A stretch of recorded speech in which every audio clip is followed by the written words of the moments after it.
Dans cette vidéo, on va venir setup l'authentification sur ton application Next.js 13, 14, 15, 16, tout ce que tu veux avec Nextauth et Prisma. Ces deux librairies font un combo parfait, même si on va principalement se concentrer sur Nextauth. C'est un tutoriel Nextauth, mais vu qu'il nous faut un moyen pour stocker nos utilisateurs à un moment ou à un autre, on va utiliser Prisma pour faire ça. Cette vidéo va être décomposée en plusieurs parties. La première étape va être de venir comprendre comment fonctionne Nextauth, quel est le rôle de Nextauth dans notre application, comment fonctionne le session storage, etc.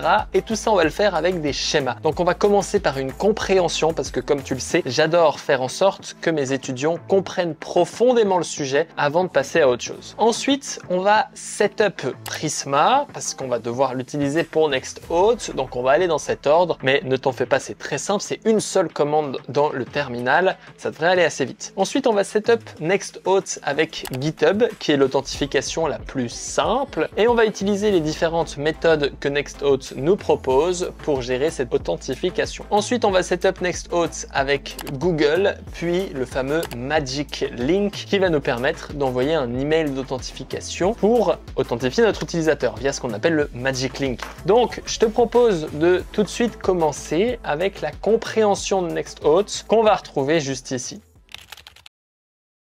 Nextauth n'est pas un outil SaaS, n'est pas un outil externe. C'est vraiment un outil qui vient étendre Next.js et qui vient plutôt le complémenter. Il faut bien comprendre que Next.js est un framework front-end et back-end de rendering, mais c'est un framework principalement back-end parce qu'il va s'occuper du rendering, de l'API route et maintenant des serveurs action, etc. Le but de Nextauth dans cette histoire, c'est de venir nous simplifier la vie. Et il faut bien comprendre où se situe Nextauth. Si on imagine Next.js comme une machine qui est déployée sur un serveur, comme tu peux le voir ici sur ce serveur, on peut imaginer qu'il a des sortes de branches. Il va avoir des branches, tu vois, un peu des tuyaux, qui vont nous permettre de sortir de l'information. Il aura par exemple un premier tuyau qui va nous permettre de gérer API/user et du coup lui retournerait un fichier JavaScript. Ici j'ai mis un fichier JavaScript, mais on peut évidemment imaginer un fichier JSON, etc. Et donc ici ce serait la route API/user et il aurait une autre route, par exemple /user qui renvoie un fichier HTML et ça représente une page dans notre application. On est bien d'accord. Et donc on a notre serveur Next.js juste ici. Nextauth va juste venir, exactement comme une page ou une API route standard, prendre la place d'une API route. Donc, il va prendre la place de API/auth/.nextauth.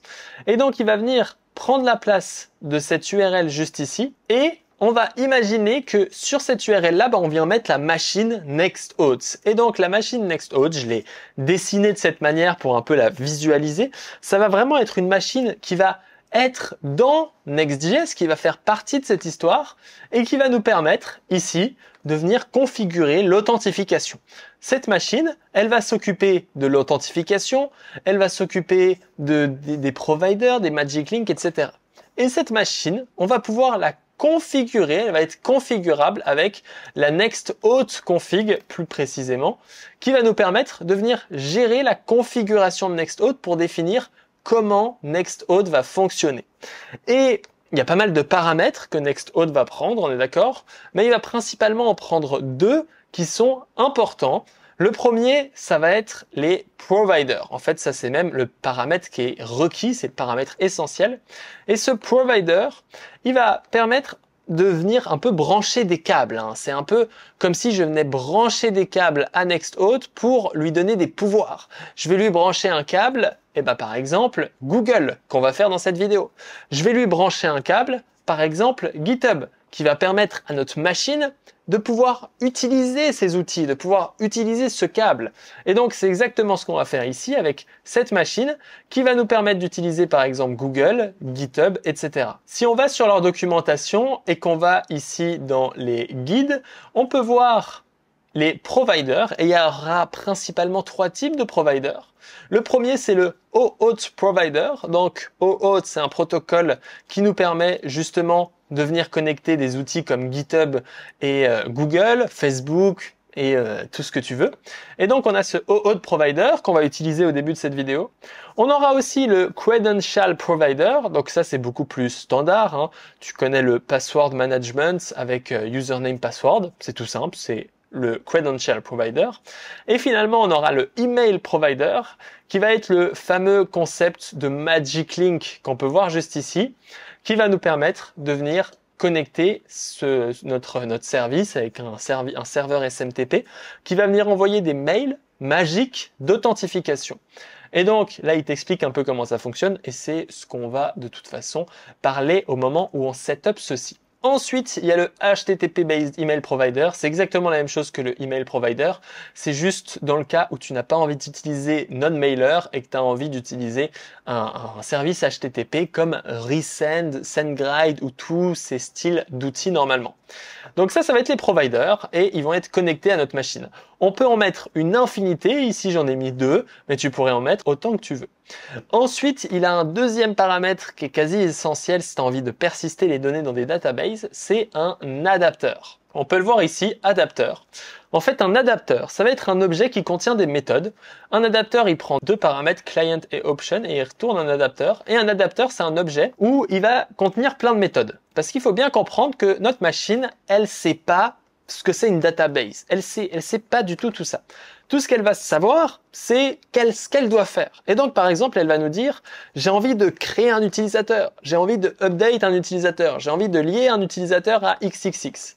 Et donc, dans notre adapteur, on va avoir plusieurs méthodes, create user, get user by email, by account, update user, delete user, link account, unlink account, etc., etc. Et toutes ces méthodes, on va devoir les définir pour venir interagir avec quelque chose.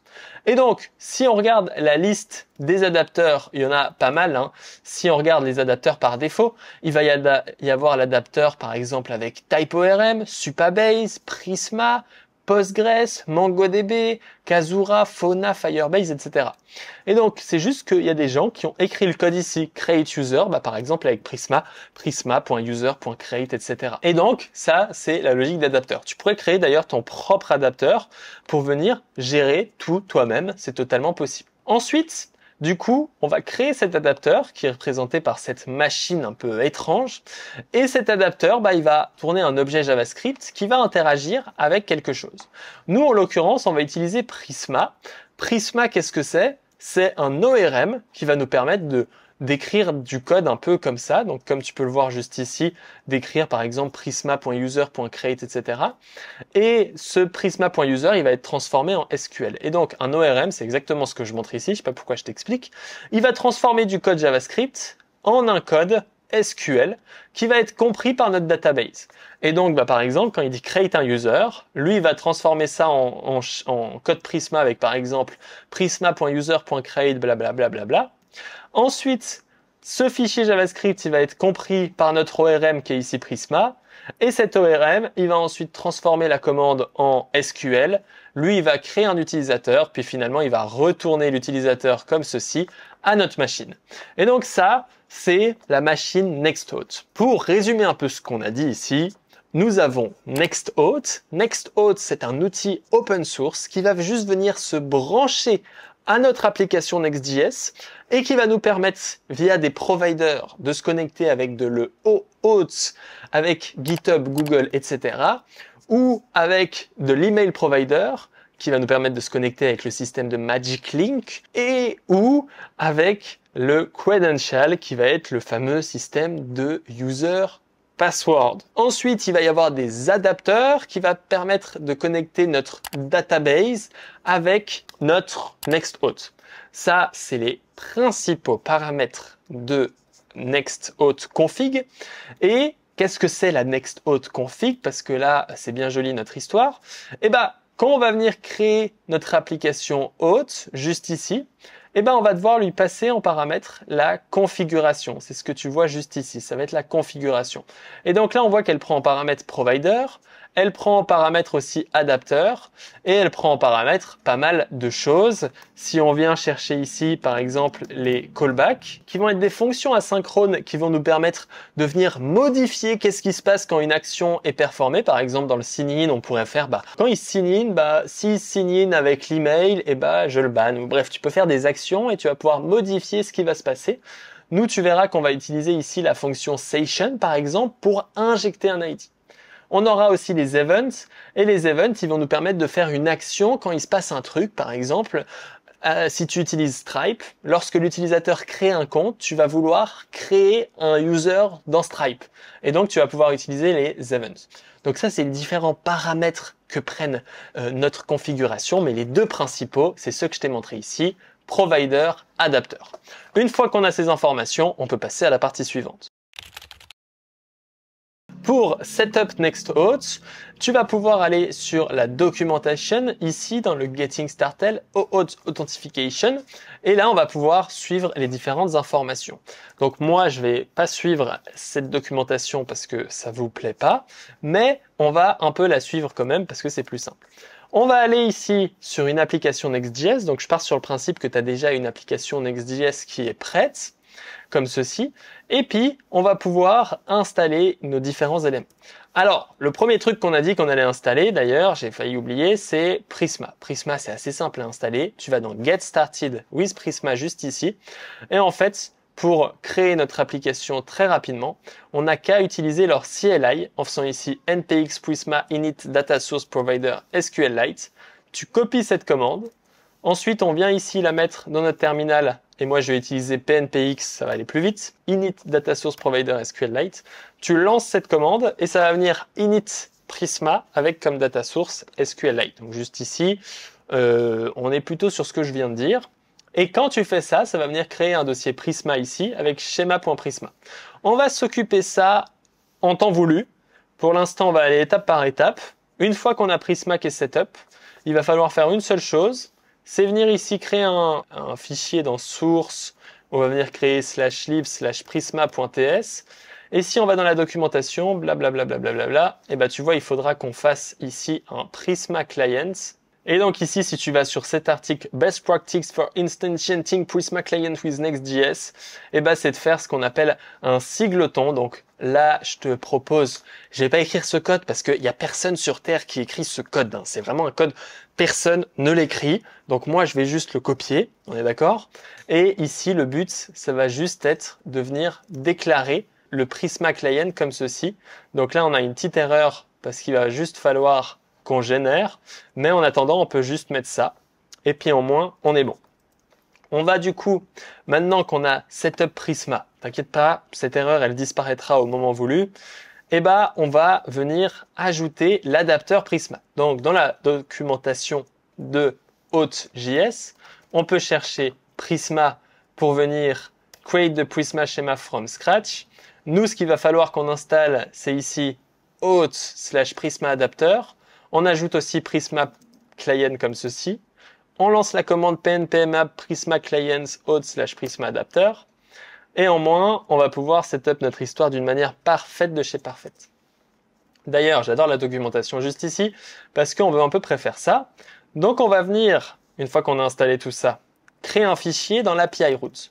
Ça va être l'API route qui va être utilisée par notre machine pour venir gérer les différentes actions. Donc, ça va être les API routes qui seront utilisées par les méthodes, etc. après pour venir afficher des pages, etc.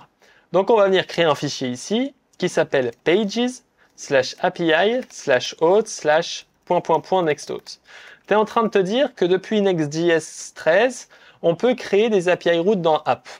Alors, ne me demande pas pourquoi, moi j'ai eu beaucoup de problèmes. On se rappelle que Next.js est assez en mouvement. Moi j'ai eu beaucoup de problèmes en mettant cette logique dans App. Donc je te propose de le faire dans Page. Mais suivant quand tu regardes cette vidéo, n'hésite pas à utiliser l'App Directory. Voilà, on fait un tuto où tout marche. Au moins dans ce tuto, après ce tuto, tout marche. Et une fois que tout marche, tu pourras faire tes petites modifications de ton côté. Une fois qu'on a ce fichier NextAuth, on va pouvoir créer le auth config. Comme ceci, qui va être de type, on va mettre un objet, et on va utiliser le mot-clé satisfy, ici, et on va mettre next auth Alors, j'ai pas installé le package Nexthot, donc ça ne marche pas. On installe le package Nexthot avant d'aller plus loin, sinon on va pas réussir du tout à faire notre histoire. Et une fois que c'est installé, on peut reload un coup VS Code pour que les types, ça réfléchisse un peu, ça fusionne là-dedans. Et là, on va pouvoir faire Nexthot Option. Et au moins, ici, tu vas voir que le seul paramètre qui est obligatoire, c'est les providers. OK. Et le deuxième paramètre qu'on va utiliser, nous ici, c'est l'adapteur. Et donc, nous ici, on va pouvoir utiliser le Prisma adapteur qui est juste ici, en l'important comme ceci. Et on va pouvoir faire Prisma adapteur, et on va passer en paramètre Prisma. Prisma, on l'importe de source/sleep/prisma, qui est ce que tu retrouves ici. On se rappelle qu'il y a toujours l'erreur ici, c'est normal. Une fois qu'on a mis notre Prisma ici, on va pouvoir faire Export Default, Nexthot, et on va importer HostConfig. Et on va pouvoir en profiter ici pour exporter HostConfig.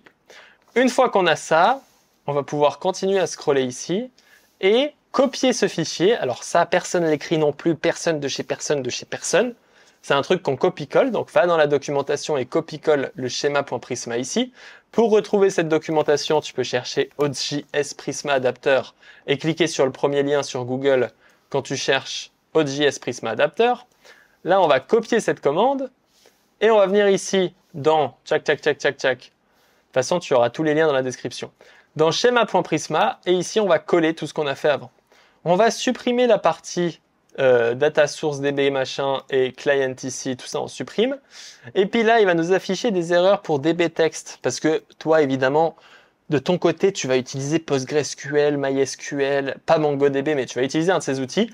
Nous, ici, pour la démo, on va utiliser SQLite qui est beaucoup plus simple. Donc, tu vas sélectionner tout ça. Tu peux faire le raccourci Command-Shift-L pour tous les sélectionner et les supprimer comme ceci. Et au moins, l'erreur est résolue. Une fois qu'on a modifié ce schéma, pour qu'il soit fonctionnel, il faut lancer la commande Prisma Migrate Dev. On va pouvoir appeler ça Initial Migration. Et là, ça va venir nous créer une migration, comme tu peux le voir juste ici, qui va en fait créer toutes nos tables. Une fois que c'est fait, on peut passer à l'étape du départ, c'est-à-dire dans Getting Started, Login Provider, Auth Provider, on va pouvoir utiliser le GitHub Provider. Pour utiliser le GitHub Provider, on va commencer par l'importer, et après on pourra tester que notre histoire marche bien. Alors d'ailleurs, cette erreur, elle devrait avoir disparu depuis. Voilà, tu vois que maintenant il n'y a plus l'erreur, comme je te l'avais promis. Dans le Nexthot, on va venir importer GitHub Provider. Et dans Provider, on va utiliser GitHub Provider. Jusque ici, tu vois que dans le GitHub Provider, il y a besoin de l'ID et du GitHub Secret. Pour générer ces informations-là, on va aller sur notre compte GitHub. Tu vas aller ici dans Settings. Dans les Settings, tu vas avoir ici, tout en bas, Developer Settings. Tu cliques sur Developer Settings, tu vas dans OAuth App. Moi, tu vois les dizaines d'applications que j'ai, tu fais New OAuth App. Et là, on va tout de suite suivre la documentation ici quand tu vas dans le GitHub Provider, Nexthot, GitHub Provider comme ceci. Là, tu vas dans la documentation GitHub Provider et donc là, tu peux voir normalement qu'il te dit « Ah non, je crois que dans ce truc-là, il nous explique comment récupérer ce truc-là. » Donc là, tu vois, il dit « New OAuth App » et là, il te dit bien qu'il faut, dans Authorization Callback URL, mettre cette URL-là, comme tu peux le voir juste ici. Donc, c'est ce qu'on va faire, nous, maintenant qu'on est en train de créer notre app. On va l'appeler Test Demo Next.js. Homepage URL, pour l'instant, on va mettre localhost 3000. Dans la description, on va faire some description.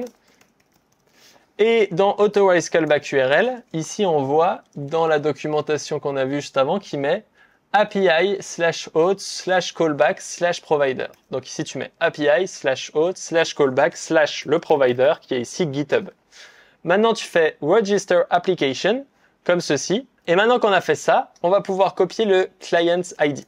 Le Client ID, on va l'ajouter dans le fichier .env. Donc ici, on va venir là et on va faire GitHub ID. Moi, je l'appelle toujours GitHub ID, c'est plus simple. On met ça. Par la même occasion, avant d'oublier, on va venir .gitignore le fichier .env pour éviter de le commit sur ton serveur, c'est assez important. Et une fois qu'on a pris GitHub ID, on va faire Generate a GitHub Secret. Ici, il faut juste, suivant comment, te mettre ta connexion comme ceci. Et une fois que tu as le client secrets, on va venir le copier et on va venir ici rajouter GitHub secrets et on va coller le GitHub secrets qu'on a récupéré juste avant. En moins, on a le GitHub ID et le GitHub secrets et dans Next.Auth, on va pouvoir les passer ici. Moi, je te propose de les récupérer ici dans des variables process.env.githubid const GitHub secret process.env.github secret. Et là, on va pouvoir faire un objet comme ça. Enfin, si il n'y a pas de GitHub ID ou il n'y a pas de GitHub secrets, on throw une erreur pour s'assurer qu'on les a bien définis. Et ensuite, ici, on peut rajouter client ID et client secret comme ceci. Une fois qu'on a fait tout ça, normalement, on est prêt. On va relancer notre serveur avec pnpm rundev ou npm rundev ou yarn rundev. Mais une fois que tu as lancé ton serveur comme ceci, tchac, tchac, tchac, tchac, on voit que ça marche. Et maintenant, dans la page, on va pouvoir gérer notre premier bouton d'authentification. On va venir créer un petit composant dans source/auth/login button. Ce login button, il va être en use client. Et on va venir export const login button qui est égal à une fonction qui va retourner ici chaque un btn, un bouton, pardon, avec comme class name btn primary et qui va écrire à l'intérieur login. Maintenant, lors du onClick, on va pouvoir appeler une fonction qui appelle sign-in. Et là, on va pouvoir faire await de sign-in. Alors moi, j'utilise await par habitude, mais tu peux faire ça comme ça. Maintenant qu'on a ce login button qui est un client component parce qu'on utilise onClick, on se rappelle de tout ça, n'hésite pas à regarder ma vidéo sur les serveurs components si tu as envie d'en savoir plus. On va pouvoir aller dans la page et rajouter ici onClick. On va venir, pardon, je fais n'importe quoi, login button. On appelle notre login button. Quand on sauvegarde, ça devrait refresh comme ceci. Et maintenant, quand on clique sur login, eh ben, ça nous affiche cette page-là. Et maintenant que ça nous affiche cette page-là, on peut voir un peu qu'est-ce qui se passe avec ici l'URL. Et on peut voir que l'URL, c'est bien API/auth/sign-in. Qu'est-ce que ça veut dire que l'URL est API/auth/sign-in? C'est que c'est bien une des pages qui a été générée par notre machine qu'on a fait avant. Et donc là, on va pouvoir faire sign in with GitHub. Ça me redirige sur GitHub et tu vois que c'est bien écrit test demo next.js. On fait authorize. Ça me redirige sur l'application et maintenant on est authentifié. Comment savoir si on est authentifié? Eh bien ici dans Home, on pourrait faire const session est égal à get server session et en passant en paramètre auth config qu'on avait déclaré avant. Et là on peut faire if session, on va return ici un code avec écrit json.stringify de session. Et il faut évidemment await get server session, sinon ça marche pas. Et là, on va faire ça comme ça. Et donc là, tu peux voir que dans la session, d'ailleurs, tu peux pas du tout voir, c'est pas très cool. C'est pas très cool ça. On va faire juste un P comme ceci. Donc tu peux voir que dans la session, il y a bien mon nom, mon email et mon image comme ceci. Qu'est-ce que c'est cette session? Je t'avais promis qu'on allait parler de session. On va venir ici utiliser un petit outil, comme ça je vais ouvrir un terminal npx Prisma Studio pour venir comprendre ce que c'est cette session. Si on regarde notre database, il y a une table session. Et cette session, elle contient un ID, un session token, un user ID et un expire. Et tu vois que cette session, en fait, elle vient lier un token avec un user, comme ceci. Et ça, c'est très intéressant. Parce que si on retourne sur le schéma que j'ai fait juste ici, on a la deuxième partie de mon schéma, qui est Session Database. D'ailleurs, j'en profite de ce moment de la vidéo, si tu as regardé cette vidéo jusqu'ici, pour te rappeler que dans la description, tu vas pouvoir accéder au schéma de la vidéo, l'intégralité des schémas, et tu vas aussi pouvoir accéder à des cours supplémentaires sur Next.Auth, notamment un cours dans lequel on va setup le projet UCode, qui est un clone de Udemy que tu vas faire de A à Z, exactement comme en entreprise. Je te conseille fortement de consommer ce contenu qui est aussi lent et limpide que cette vidéo. On retrouve Screen Bottom quand on vient se connecter. Tchac, tchac, tchac, tchac, on a notre utilisateur qui est juste ici. Hello, ça c'est Michel. Il vient sur la page qu'on a vue juste avant. Et c'est pour ça que je voulais attendre d'avoir cette page-là pour te montrer un petit peu les différentes étapes Donc là, tu vois qu'il y a cette fameuse page api/auth/signin. Pour l'instant, il y a juste le sign-in with GitHub, mais imagine-toi qu'on avait GitHub, Google, machin truc, il y aurait tous les logins. Ici, il vient sur cette page où il a les différentes informations. Une fois qu'il se connecte et que GitHub renvoie comme quoi il s'est bien connecté, on va avoir deux cas. Soit l'utilisateur n'est pas connecté, et dans ce cas-là, on va create an account.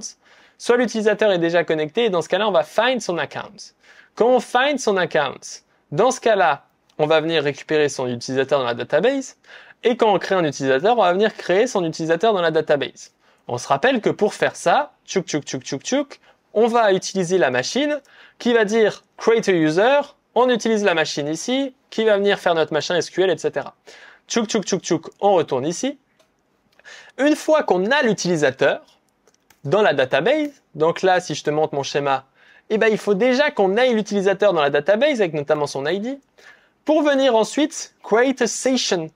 Et une session, ça va venir connecter un token unique, ID, avec notre utilisateur qu'on va pouvoir symboliser avec un petit bottom. Et on va venir les connecter, les lier avec un énorme fil comme ça, un gros fil. On va venir les lier dans la database. Et on va créer cette session, du coup comme ceci dans la database. Et elle va retourner un ID, un session token, un user ID, un expired et un created at. Donc on va venir prendre cette entrée. Nous, on va venir récupérer uniquement le session token qui est juste ici. Et on va venir le stocker dans un cookie, dans un petit cookie, qui est évidemment pas un cookie, mais ça permet de le symboliser. Les cookies, qu'est-ce que c'est? C'est un truc qui va être envoyé à notre client, par notre serveur à notre client et qui va être stocké. Et on va tout de suite le voir juste après, donc ne t'en fais pas. On va venir prendre session token et on va le stocker juste ici avec la clé session token. Et on va donner ce cookie et on va l'attacher à notre page web comme tu peux le voir juste ici. Et maintenant, à partir de ce moment, toutes les requests que fait notre utilisateur sur la page web comme ceci, il va les faire avec son cookie. Qu'est-ce qu'il y a dans son cookie? Il y a le session token qui va être envoyé avec le cookie. Une fois que lui, il a le session token, il va faire une request à la database. Encore une fois, en utilisant l'adapteur avec Prisma qu'on a vu, on se rappelle, c'est toujours la même chose. Il va venir récupérer le session token qui va être lié exactement comme on le voit juste ici à l'utilisateur. Et quand je clique sur cet utilisateur, qu'est-ce qu'on voit? On voit nos informations. Et donc, on va venir envoyer ici les données de l'utilisateur que tu peux voir juste ici, avec le session token. Donc, on aura l'utilisateur comme ceci et on aura l'utilisateur comme ceci. Ce qui fait qu'on va pouvoir envoyer toutes ces données à notre client et authentifier l'utilisateur. Et ici, quand je fais ce get server session, sous le capot, il récupère le cookie. Le cookie qui est très facilement visible juste ici si on va dans cookie. Dans localhost, ici tu peux voir que là si je vais dans ma page, on voit que je suis connecté comme tu peux le voir juste ici. On va d'ailleurs zoomer un peu cette page comme ceci. On voit que je suis connecté. Et par contre, si ici je vais dans les cookies, ça commence à devenir petit cette histoire. Si je vais dans les cookies et que je supprime tous les cookies de cette page, par exemple ici je supprime tous les cookies Nextauth et que je refresh, cette fois j'ai le bouton login. Parce que ici ce que je viens de faire, c'est que je viens de supprimer le cookie. Et donc si j'ai plus de cookies, je peux plus me login. Et donc c'est exactement ce qui se produit ici. Et maintenant, si on analyse ce qui se passe quand je me login, ça affiche le sign with GitHub. Et là, dès que je clique là, il y a plein de cookies parce qu'on a été redirigé sur GitHub. Et maintenant, on voit qu'il y a le token qui est ici. Si on regarde la table qu'on a juste ici et qu'on se refresh cette table, maintenant tu vois qu'il y a deux connexions. Tu vois que la deuxième, elle commence par F738, ici F738. Et tu peux voir qu'ici, il y a bien le F738. Donc, on est bien connecté avec cette logique de session. Maintenant qu'on a vu tout ça, je vais pouvoir fermer ça. On voit qu'on est connecté et on va pouvoir utiliser ces données pour afficher avec ici auth, on va afficher le user. Le user, on va pouvoir créer un petit composant user. Il va prendre en paramètre le session user qui sera égal à session ici en utilisant nextauth de user comme ceci. On va le mettre non nullable, au moins on est sûr qu'il est défini. Et lui, il va retourner ici. On va tout de suite regarder Daisy UI avatar. Moi, je vais copier son avatar et on va copier sa carte. On va venir copier la carte de Daisy UI. On va venir copier le avatar de Daisy UI qui est juste ici, tchouk tchouk tchouk JSX. On copie son avatar, on le met ici. Et en moins maintenant, dans notre application, on va pouvoir prendre les props. Ici, dans la source de l'avatar, on va pouvoir mettre props.stationuser.image ou string vide. On s'en fout un peu des bonnes pratiques ici, on est d'accord. Station.station. Ah, mais je suis bête, on n'a même pas besoin de faire tout ça en fait. Lui, il n'a même pas besoin de prendre des props. Ça va être un server component. Donc ici, on peut juste récupérer la station. Et sache que tu peux récupérer autant de fois que tu veux la station. Il n'y a aucun souci hein, parce que Next.js, il va venir gérer le cache de tout ça. Donc, il n'y a pas trop de soucis. En moins, ici, on peut faire s'il n'y a pas de station.user. S'il n'y a pas de station.user, eh ben, on return no user. Et là, on va pouvoir faire station.user.image. Et ici, on va faire station.user.name. Et on peut faire station.user.email juste ici. Station.user.email. Et là, dans les boutons, on va pouvoir faire un petit bouton ici qui va être btn secondary. Et on va le mettre logout. Et le logout, évidemment, il faut créer un nouveau fichier qui va s'appeler logoutButton.tsx. On va prendre exactement la même chose que loginButton, juste qu'on va l'appeler logoutButton. Ici, on va mettre logout. Et là, on va venir importer notre logoutButton. Qu'est-ce qu'il va y avoir dans ce logoutButton? On va appeler la méthode signOut, comme ceci. Et puis maintenant, si dans notre page, dans le cas où il y a un utilisateur, je vais venir afficher user comme ceci. Tu vois que on va pouvoir le réutiliser. Et maintenant, il y a toutes les petites informations et ça c'est cool. Là, il y a juste un petit problème dans la config Tailwind. J'ai évidemment pas importé tout ce qui est dans source. Sinon, il y aurait des magnifiques styles. Et voilà. On a l'utilisateur. On peut se logout. Quand on se logout, ça nous logout. Et on peut se signer. Il y a tout qui marche. Il y a juste un truc qui me chagrine. Il y a deux trucs qui me chagrinent avant de passer à l'authentification via GitHub et via Google et via email. Hop là. C'est qu'on n'a pas l'ID. Et pour avoir l'ID, les amis, il va falloir faire une petite manipulation. On va devoir, ici, dans NextHost.config, rajouter ici ce qu'on appelle un callback. Et dans ce callback, on va venir rajouter le callback de station. Station, il prend des paramètres, notamment station et user, et on va voir un peu ce que ça fait. Nous, pour l'instant, on va juste retourner station. Et ici, il nous dit qu'il n'est pas content, parce qu'en fait, il prend pas ces paramètres-là, il prend un objet qui contient station and user. Et lui, il attend que tu retournes station. Qu'est-ce qui se passe si ici, je log station and user dans la console? On va enlever cette console et on va log ici. Quand je refresh, si ici, je fais ça, tu peux voir qu'il log plusieurs fois ces différentes informations. Il log 2 fois vu que je l'utilise 2 fois. Peut-être qu'il ne l'a pas optimisé finalement. Mais ce que tu peux voir, c'est que dans la station, il y a un objet user qui contient expire et le name et l'email et l'image. Et que le deuxième paramètre ici, c'est user. Et user, il contient toutes les différentes données qu'il récupère. Et on voit qu'il récupère l'ID. Et donc, si on a envie de pouvoir récupérer l'ID, par exemple, si ici, j'aimerais bien afficher l'ID qui est juste ici. Et pour l'instant, si j'affiche ID, ça va m'afficher rien. Mais si ici je fais station.user.id est égal à user.id, et maintenant je récupère l'ID. Donc là on va évidemment faire if station.user, on va faire cette action et au moins on vient injecter l'ID. Maintenant il me dit l'ID n'existe pas dans l'objet user. Et pour résoudre ce problème dans source, on va créer un fichier next.hot.d.ts.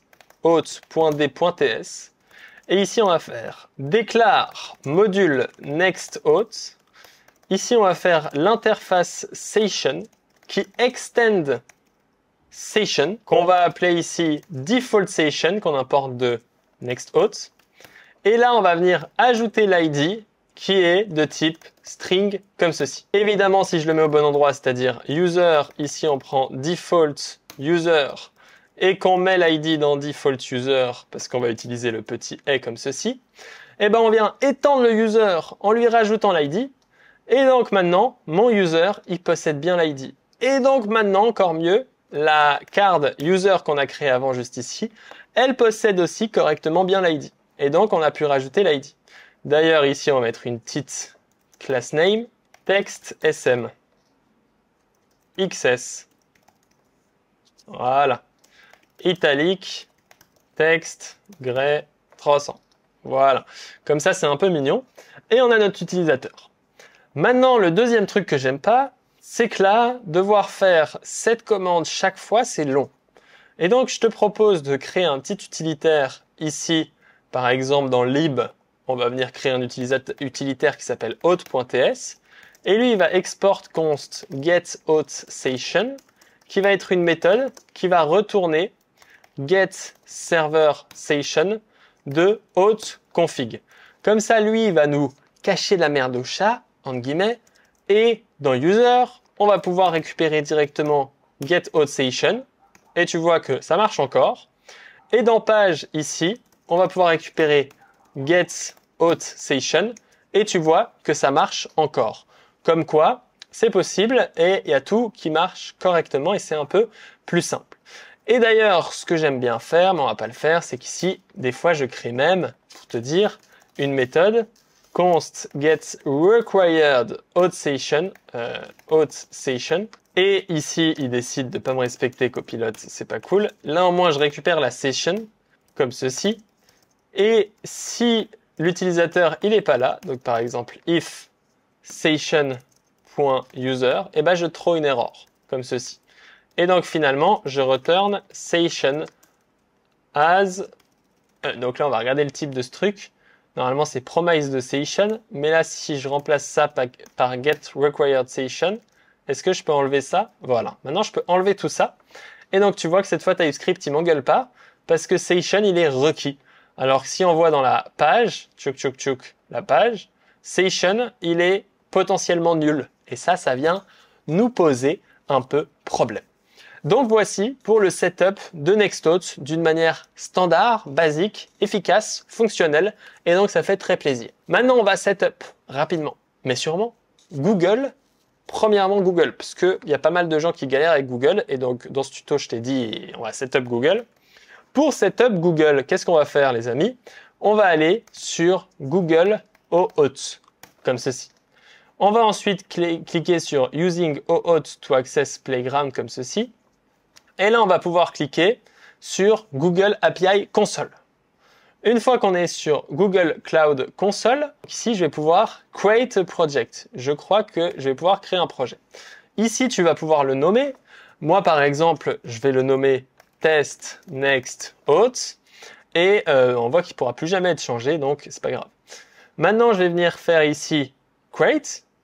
Et une fois que je l'ai créé, je vais devoir aller sur OAuth Consent Screen. Sur OAuth Consent Screen, il va falloir attendre que le projet soit créé. Et une fois que c'est fait, on va pouvoir choisir ici External. Et là, dans App Name, je vais mettre Nextauth Test. Email support, je peux mettre mon email. Ici, n'upload surtout pas de fichiers à cet endroit, sinon tu vas avoir plein de problèmes.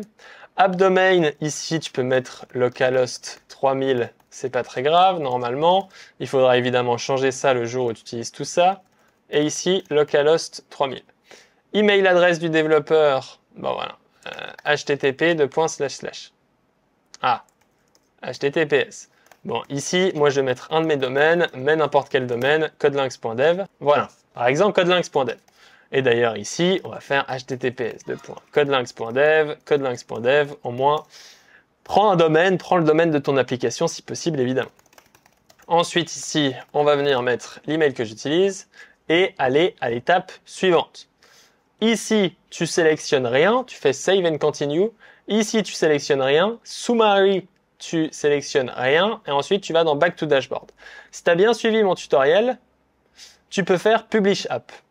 Et là, tu vas voir que tu n'as pas besoin de Submit là pour Verification. C'est parfait parce que ça prend des plombes et il faut faire des vidéos et tout. Une fois que tu as fait ça, on s'en fout du lien d'ailleurs, on va faire Credential. Et ici, on va pouvoir faire Create Credential, notamment OAuth Client ID. Dans OAuth Client ID, on va venir dire que c'est une web application. Là, on va faire Test Next Auth, tu mets n'importe quoi. Enfin, mais pas n'importe quoi, mais ce que tu veux mettre. Authorize JavaScript Origin. Et ben là, on va choisir localhost 3000. Authorize redirect. Oh là là, mais c'est chiant ce truc. Bon, ici, il faut mettre une URL. Mets-moi une URL dans cette phase parce qu'il est chiant.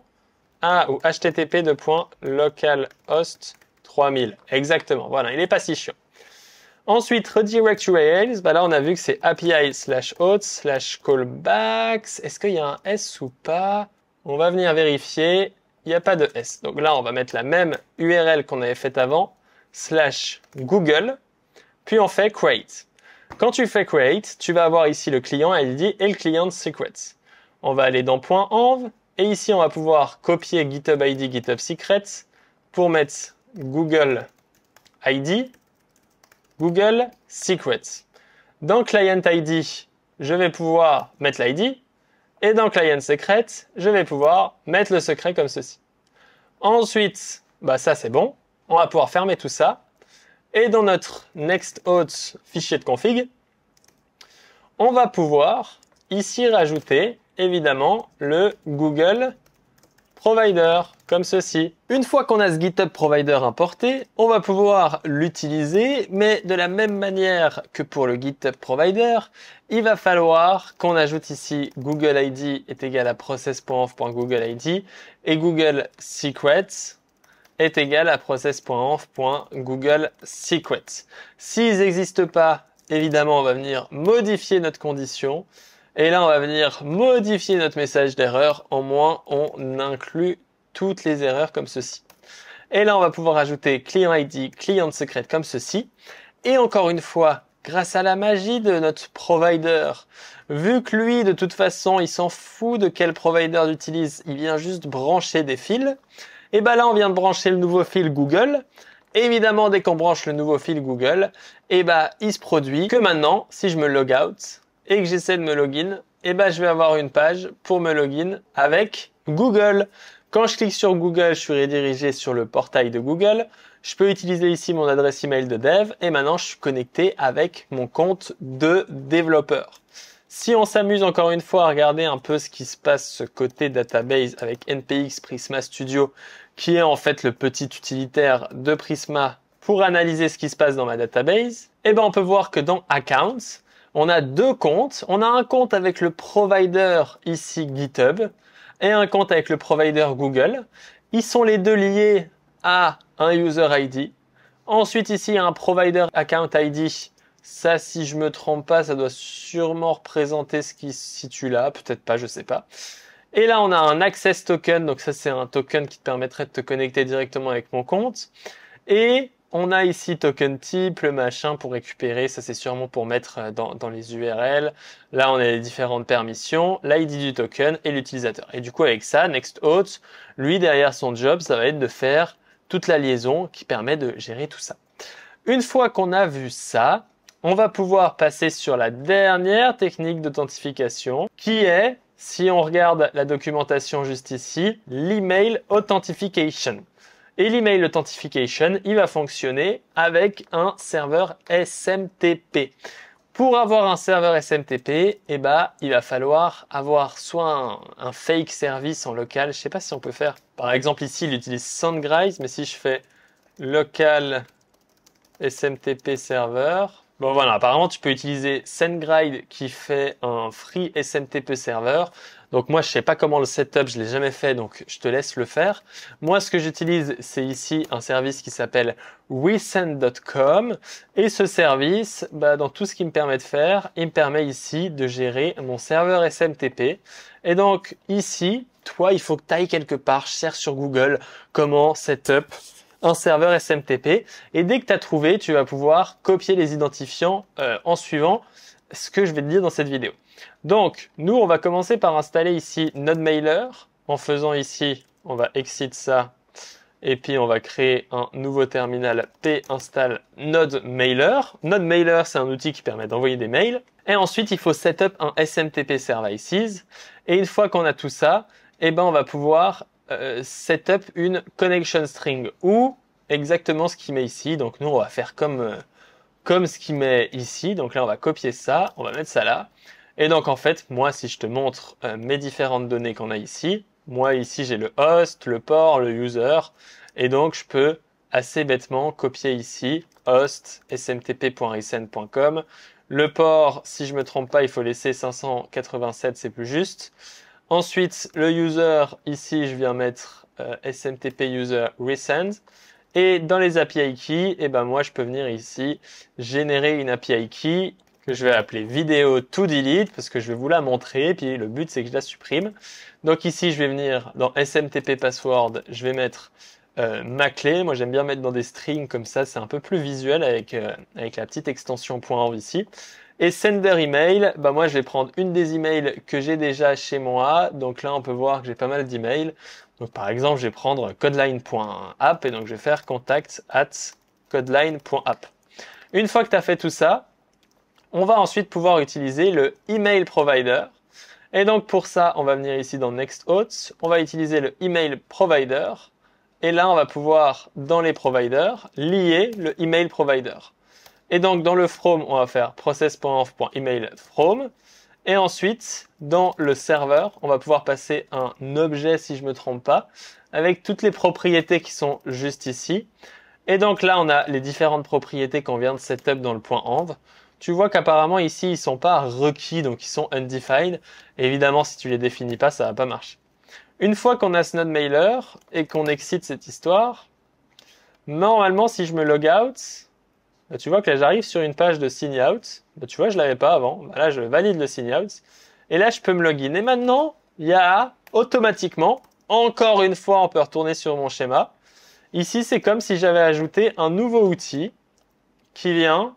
Évidemment, ces liens-là, c'est pas des liens qui sont sticky, donc il faut les déplacer. C'est comme si j'avais ajouté un nouvel outil. Ici, on va chercher un petit logo email et j'avais ajouté la machine email juste ici.